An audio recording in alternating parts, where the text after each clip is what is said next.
बड़ी खबर से। मध्य प्रदेश के मुख्यमंत्री की बुधनी विधानसभा में पुलिस थाना प्रभारी गुंडे बदमाशों को एवं बालिका के साथ गलत काम करने वाले व्यक्तियों को दे रहा है शरण। ऐसा ही मामला रहटी थाने में देखने को मिला, जहां एक 14 वर्षीय नाबालिग बालिका के साथ दो व्यक्तियों ने उसे खेत से उठाकर और बालिका को जबरदस्ती नशीला पदार्थ खिलाकर रात भर बालिका के साथ सामूहिक बलात्कार किया है। जब इस पूरी घटना की जानकारी पीड़िता के पिता द्वारा रहटी थाने में आकर बताई गई, तो रहटी थाना प्रभारी राजपूत द्वारा पीड़िता एवं उसके पिता के साथ उचित व्यवहार नहीं किया गया।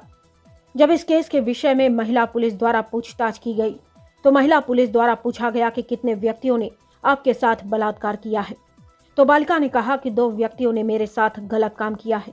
तो महिला पुलिस द्वारा पीड़िता से कहा कि एक ही व्यक्ति का नाम लेना है, 2 का नहीं, जिस पर बालिका ने कहा कि मेरे साथ 2 व्यक्तियों ने गलत काम किया तो मैं एक बात बोलूं, जिस पर महिला पुलिस द्वारा पीड़िता के साथ उचित व्यवहार न करते हुए पीड़िता के साथ मारपीट की गई।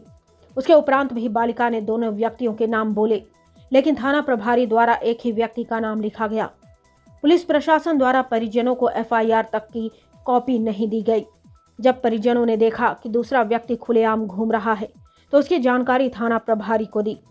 दूसरा व्यक्ति खुलेआम घूम रहा है तो थाना प्रभारी द्वारा परिजनों को डांट धमकाकर भगा दिया गया और कहा गया कि एक ही व्यक्ति द्वारा बलात्कार किया गया है, दूसरे का नाम नहीं है, जिस पर समस्त ग्रामवासी एवं समाज के लोगों ने थाने का घेराव किया और आवेदन दिया गया कि इस गलत काम में दूसरा व्यक्ति भी शामिल था। उसके उपरांत पुलिस हरकत में आई और दूसरे व्यक्ति को गिरफ्तार कर जेल भेजा गया। यह हाल हो रहा है मध्य प्रदेश के मुख्यमंत्री की बुधनी विधानसभा में भांजियों का। यह हाल जो पुलिस वाले रक्षक बनकर बैठे हैं, वही दे रहे हैं गुंडे बदमाशों को शरण। नसरुल्लागंज से आनंद अग्रवाल की रिपोर्ट।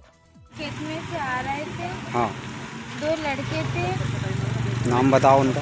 विपिन और एक का नाम सीताराम। हाँ और हम खेत में से आ रहे थे, उसने हमारा हाथ पकड़ लिया, मुंह दबा लिया, कुछ गोली खिलाई, हाँ फिर उसके बाद क्या हुआ, वो ने मारा। और थाने में आए तो तुमको वहाँ से रिपोर्ट दी, कुछ कागज़ वगैरह दिया? नहीं दिया ना? नहीं। और मेडिकल हुआ तुम्हारा? अस्पताल में कुछ हुआ था क्या? हाँ हुआ था। कुछ दिया क्या कागज़ उसका? हाँ नहीं दिया।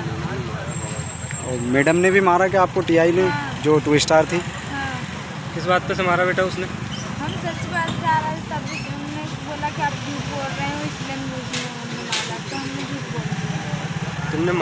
वो तुम्हें मार रहे थे, इसलिए तुमने एक का नाम बताया, दूसरे का लड़के का नाम नहीं बताया, तो मैडम ने आपको मारा। हाँ। बयान बदलाने के लिए? बयान कि आप एक का नाम लो। हाँ। ठीक गई थी जी। मैं थोड़ा बाहर था जी। और बच्ची 4 बजे की समथिंग 14 तारीख को घर लौट रही थी। तो जो खेत के मेड़ में जो जेलिया आता है, उस दोनों वो जेलिया के साइड में दोनों लड़के छुपे हुए थे और इसके बाद में एकदम से बच्ची को दबा लिए, मुंह दबा लिए, उसको नशीली पदार्थ खिला दिए और उसके बाद रात भर शोषण किया और इसके बाद में वो उसको बच्ची को छोड़ के चले गए। बच्ची को जब होश में आया, जब अपने घर पहुंची तो बताएगा कि मेरे साथ ऐसा किया गया। हमको विश्वास नहीं हो रहा था, हमने ये सोचा कि वो खेत में होगी और घर वाले करके वो खेत में होगी और खेत वाले कहते वो घर पहुंच गई होगी, लेकिन बच्ची के साथ बीच में ही ऐसा किया गया। पूर्व में जो पीड़िता के कथन थे, उसके आधार पर माननीय न्यायालय में 164 के कथन कराए गए थे। उसके अनुसार जो भी वैधानिक कार्रवाई थी वो की जा चुकी है और पुनः पीड़िता के कथन लिखबद्ध किए गए हैं और 164 के कथन के आधार पर जो फिर वैधानिक कार्रवाई बनेगी, कानूनी कार्रवाई होगी।